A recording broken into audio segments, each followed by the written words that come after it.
Halo, selamat pagi teman-teman. Wah, ini di hari Senin gitu yang cerah ini gitu. Saya sedang ada di kantor ibu kota Nusantara nih yang ada di Jakarta. Nah, ini saat ini saya berkesempatan gitu ya. Saya Okta gitu ya, Putra Kalimantan Timur, berkesempatan untuk ngobrol langsung dengan Sekretaris Otorita Ibu Kota Nusantara. Mungkin boleh Pak Jaka menyapa teman-teman di luar sana.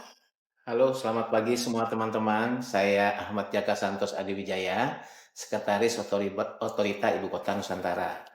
Nah, jadi teman-teman udah pasti tahu lah ya, tahun depan nih gitu, kita akan berencana untuk pindah dan upacara pertama kali di Otorita Ibu Kota Nusantara ada yang ada di Provinsi Kalimantan Timur.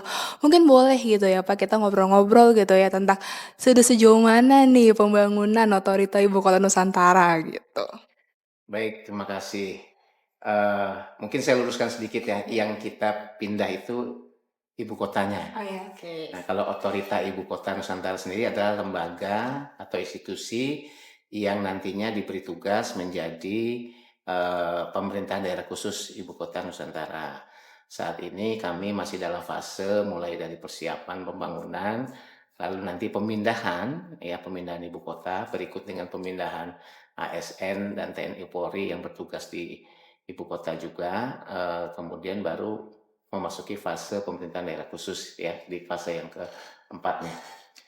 Jadi memang sebagaimana kita ketahui Undang-Undang 3 2022 sudah dilahirkan dan itu tentang ibu kota negara, di mana di situ dicanangkan bagaimana kita akan membangun sebuah ibu kota negara di wilayah yang tadinya menjadi wilayah Provinsi Kalimantan Timur, tapi setelah ditetapkan oleh undang-undang maka itu menjadi wilayah deliniasi dari ibu kota Nusantara.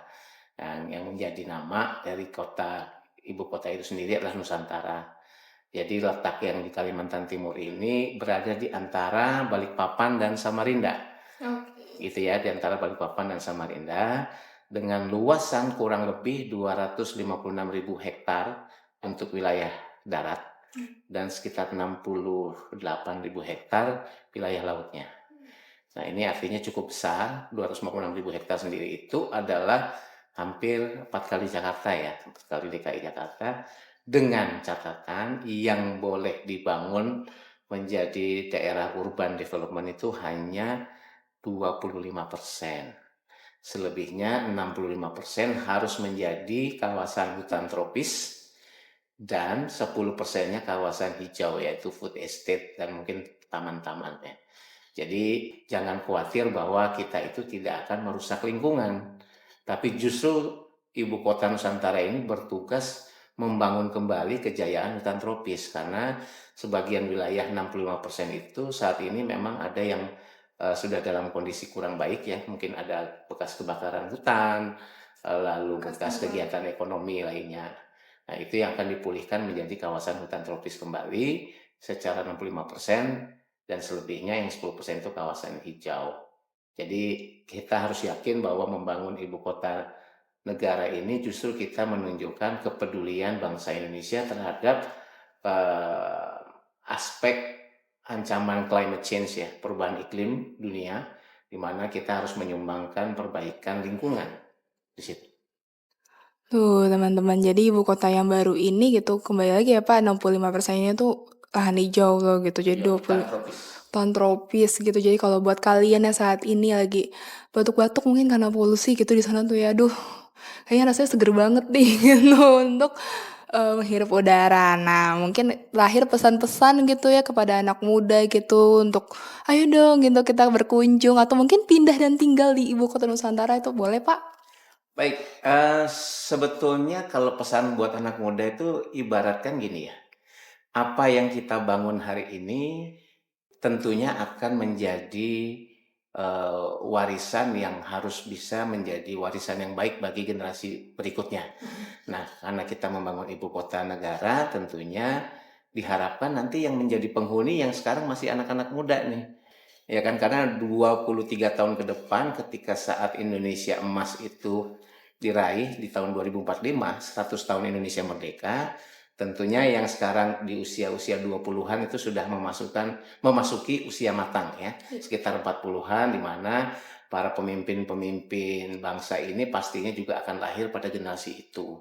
Nah, dengan demikian tentunya yang diharapkan dengan terwujudnya ibu kota negara yang baru dan selama 23 tahun ke depan kita membangun, kita sudah dapat menghasilkan sebuah ibu kota dengan istilahnya ibu kota dunia yang kelas dunia untuk semuanya.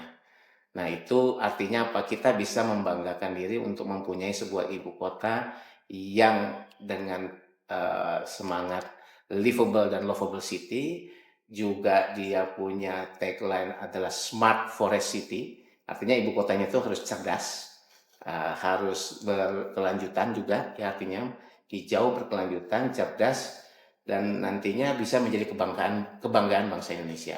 Nah, tentunya kepada generasi muda, ini kesempatan kita untuk membuat sejarah, kita membangun sendiri ibu kota kita dengan kekuatan bangsa ini, sekalipun kita tentu pasti akan bergandengan tangan dibantu dengan pihak-pihak lain termasuk bangsa lain yang punya concern sama terhadap perbaikan iklim dunia.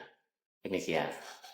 Tuh, teman-teman inget ya. Jadi jangan ini nih nanya-nanya gitu. Nih gimana ya aku tinggal nanti di ibu kota Nusantara udah terjawab kan gitu. Nah, ayo dong kita pindah gitu dan dukung pembangunan ibu kota Nusantara. Mungkin sekian dari kami langsung dari Kantor Otorita Ibu Kota Nusantara Jakarta.